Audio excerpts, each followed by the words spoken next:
Salut à tous et à toutes, c'est Dix. Aujourd'hui on se retrouve pour mon troisième tutoriel qui consistera à créer un logo avec GIMP pour ceux qui n'auront pas accès à Photoshop ou tout autre logiciel payant.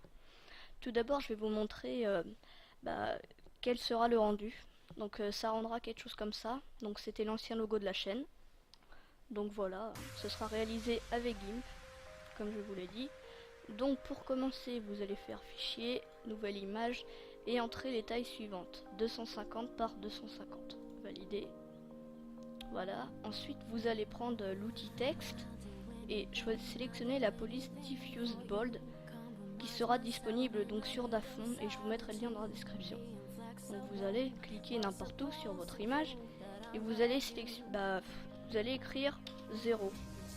Donc on n'utilisera pas un cercle déjà créé se trouvant sur Google Images pour entrer la première lettre comme la plupart le font, enfin comme le dernier logo qu'il y a sur la chaîne. On va faire un 0, donc ça rendra quelque chose d'un petit peu plus design. Donc voilà, une fois que ça c'est fait, vous allez agrandir la taille du 0. Voilà, comme ceci, et le placer au milieu de votre image. Moi je vais faire ça un petit peu vite, mais vous prenez bien tout votre temps et faites ça avec la plus haute précision possible. Donc vous mettez bien comme ça. Et ensuite vous allez choisir, vous allez créer un nouveau texte, mais cette fois avec la première lettre de votre pseudo. Donc nous c'est Atimic, donc je vais faire un A, comme ceci, et vous allez sélectionner cette fois une deuxième couleur. Donc voilà, moi je vais choisir un rouge pas trop foncé, comme ceci, valider, et vous allez réduire la taille, donc comme ça, et ensuite vous le placerez donc dans votre 0. Vous agrandissez un peu si c'est nécessaire. Mince, j'ai cliqué au mauvais endroit, voilà, et là, donc comme je vous dis, vous agrandissez si ça rentre pas. Voilà, vous agrandissez et vous le calez donc au milieu de votre 0 comme ceci. Alors là c'est pas tout à fait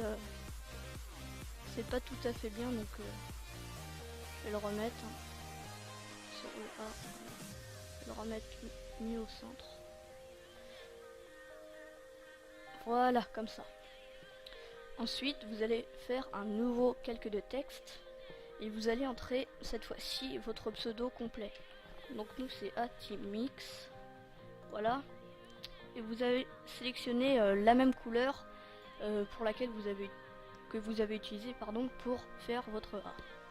Donc c'était ce rouge là, vous validez et vous allez le placer sous votre 0. Bon, moi je réduis, voilà, faut vraiment que ça rentre parfaitement dans votre image. Voilà, vous le placez bien centré sous votre cercle, sous votre 0 plutôt. Et voilà, donc là on voit que ça se rapproche vraiment de ce que j'avais réalisé.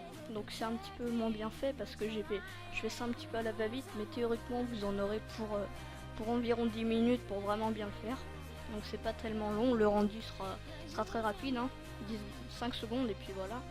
Donc ça c'est assez pratique. Donc une fois que ça c'est fait, vous n'êtes pas obligé de fusionner tous les calques sur l'arrière-plan. Donc on va directement faire fichier, enregistrer sous. Donc moi c'est enregistrer sous parce que j'utilise la version 2.8 de GIMP il me semble. Mais vous, si c'est les dernières versions, ce sera exporté. Donc moi je vais faire enregistrer sous. Et là, vous allez nommer votre image. Donc moi je vais l'appeler tutoriel. Mince, tutoriel. Et là vous mettez bien .png et je vais choisir le bureau. Donc là vous faites enregistrer. Vous attendez que ça charge. C'est un peu long, mais bon, c'est pas trop grave. Voilà. Donc là, exporter le fichier, vous faites exporter. Et là, ça vous faire apparaître ça, vous touchez à rien, vous faites enregistrer. Après, si vous êtes un petit peu plus fort, vous pouvez retoucher à certains réglages, mais moi je vais rien toucher. Je vous conseille de rien toucher, vous faites enregistrer.